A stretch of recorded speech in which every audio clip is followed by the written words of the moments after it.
खबरें दिखाएंगे आपको देश दुनिया की, राजनीति की, खेल की, क्राइम और अपराध की सभी छोटी बड़ी खबरें। प्रधानमंत्री नरेंद्र मोदी ने विंध्य को दी कई सौगातें। आज का दिन विंध्य के लिए ऐतिहासिक दिवस रहा। देश के प्रधानमंत्री नरेंद्र मोदी एक दिवसीय प्रवास पर रीवा पहुंचे। श्री मोदी प्रातः 11:30 बजे SAF मैदान में बनाए गए मुख्य समारोह स्थल में पहुंचकर राष्ट्रीय पंचायत राज दिवस समारोह का शुभारंभ किया। साथ ही इस दौरान कई सौगातें भी दी।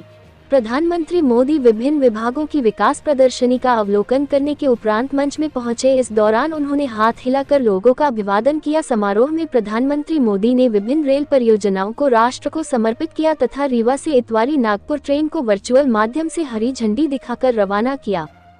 श्री मोदी समारोह में 7,853 करोड़ की लागत से जल जीवन मिशन की 5 बड़ी समूह नल जल योजनाओं का शिलान्यास भी किया। समारोह में प्रधानमंत्री ने पंचायत स्तर पर सार्वजनिक खरीद के लिए बनाए गए एकीकृत ग्राम स्वराज और GM पोर्टल का भी शुभारंभ किया। इस दौरान समारोह में समावेशी विकास विषय पर आजादी का अमृत महोत्सव अभियान के तहत एकीकृत एकम समावेशी विकास वेबसाइट और मोबाइल ऐप का शुभारंभ किया। प्रधानमंत्री मोदी समारोह में दूर दूर से आए लाखों आमजनों को संबोधित किया।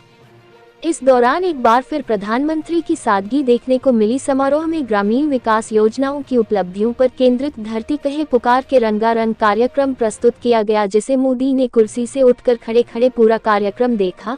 राष्ट्रीय पंचायत राज दिवस समारोह में प्रदेश के राज्यपाल मनभाई पटेल, प्रदेश के मुख्यमंत्री शिवराज सिंह चौहान तथा केंद्रीय ग्रामीण विकास एवं पंचायती राज मंत्री गिरिराज सिंह की गरिमामयी उपस्थिति रही। इस दौरान अन्य मंत्री व पदाधिकारी भी उपस्थिति रहे। उनके अपने पक्के घर में गृह प्रवेश हुआ। इसमें भी बहुत बड़ी संख्या में लखपति दीदी बन गई है। मैं सभी को बहुत बहुत बधाई देता हूं। साथियों, PM सौभाग्य योजना के तहत जिन 2.5 करोड़ घरों में बिजली पहुंची, उनमें से ज्यादातर गांव के ही घर हैं। गांव के रहने वाले मेरे भाई बहन, गांव के लोगों के लिए हमारी सरकार ने हर घर जल योजना भी शुरू की है। सिर्फ 3-4 साल में इस योजना की वजह से देश के 9 करोड़ से अधिक ग्रामीण परिवारों को घर में नल से जल मिलने लगा है। यहां MP में भी गांव में रहने वाले सिर्फ 13 लाख परिवारों तक नल से जल पहुंचता था। पहले की बात करता हूं। आज MP के गांवों में करीब करीब 60 लाख घरों तक नल से जल पहुंचने लगा है और आपका एक जिला तो 100% हो गया। साथियों, हमारे गांव के लोगों का पहले देश के बैंकों पर अधिकारी नहीं माना जाता, बुला दिया गया था। गांव के ज्यादातर लोगों के पास ना बैंक खाते होते थे और ना ही उन्हें बैंकों से सुविधा मिलती। बैंक खाता ना होने की वजह से सरकार जो पैसा गरीबों के लिए भेजती थी, वो भी बीच में ही लूट जाता था। हमारी सरकार ने इसे भी पूरी तरह बदल दिया। हमने जन धन योजना चलाकर गांव के 40 करोड़ से ज्यादा लोगों के बैंक खाते खुलवाए। हमने इंडिया पोस्ट पेमेंट बैंक के माध्यम से पोस्ट ऑफिस का उपयोग करके गांवों तक बैंकों की पहुंच बढ़ाई। हमने लाखों बैंक मित्र बनाए, बैंक सखियों को प्रशिक्षित किया। आज इसका प्रभाव देश के हर गांव में नजर आ रहा है। देश के गांवों को जब बैंकों की ताकत मिली है, तो खेती किसानी से लेकर व्यापार कारोबार तक सब में गांव के लोगों की मदद हो रही है। साथियों, पहले की सरकारों ने भारत के गांवों के साथ एक और बड़ा अन्याय किया। करोड़ रुपए अतिरिक्त पहुंचे हैं। कोरोना के इस काल में पिछले 3 साल से हमारी सरकार गांव में रहने वाले गरीबों को मुफ्त राशन दे रही है। गरीब कल्याण की इस योजना पर भी 3 लाख करोड़ रुपए से अधिक खर्च किए जा रहे हैं।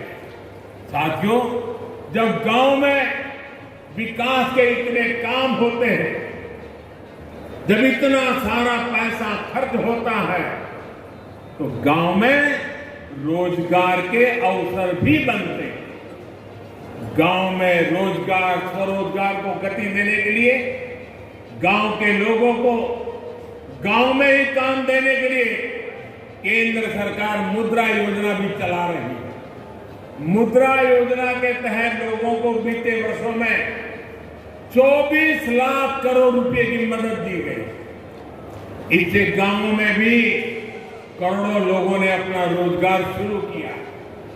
मुद्रा योजना की बहुत बड़ी लाभार्थी भी हमारी बहनें हैं, बेटियां हैं, माताएं हैं।